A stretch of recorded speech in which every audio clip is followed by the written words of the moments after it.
La jeune fille tomba volontairement dans un trou d'arbre. Elle était si terrorisée qu'elle criait de toutes ses forces. En pleine panique, elle tentait désespérément d'attraper tout ce qui l'entourait. Elle tombait trop vite, rien ne pouvait arrêter sa chute. À ce moment-là, un piano fonça droit vers elle. Elle pensa qu'un choc violent allait se produire, mais le piano s'arrêta soudainement dans les airs, suspendu comme par magie. La jeune fille continua de tomber à grande vitesse pendant un long moment, jusqu'à ce qu'elle atterrisse sur un lit moelleux au fond du trou.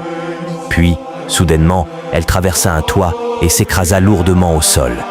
Étrangement, seul le bas de sa robe était légèrement sale. Elle n'avait aucune blessure. En se relevant, elle observa autour d'elle avec curiosité et découvrit qu'elle se trouvait dans une pièce étrange et fermée.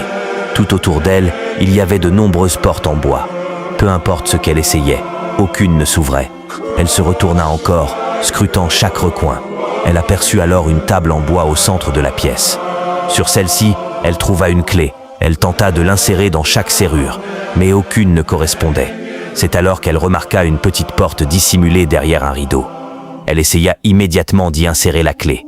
À sa grande surprise, elle fonctionna, mais la porte était bien trop étroite pour sa taille. Frustrée, elle baissa les bras. À cet instant, une petite bouteille en verre apparut sur la table. N'ayant aucune autre solution, la jeune fille l'ouvrit et but tout le liquide qu'elle contenait. Et à peine une seconde plus tard, quelque chose de magique se produisit.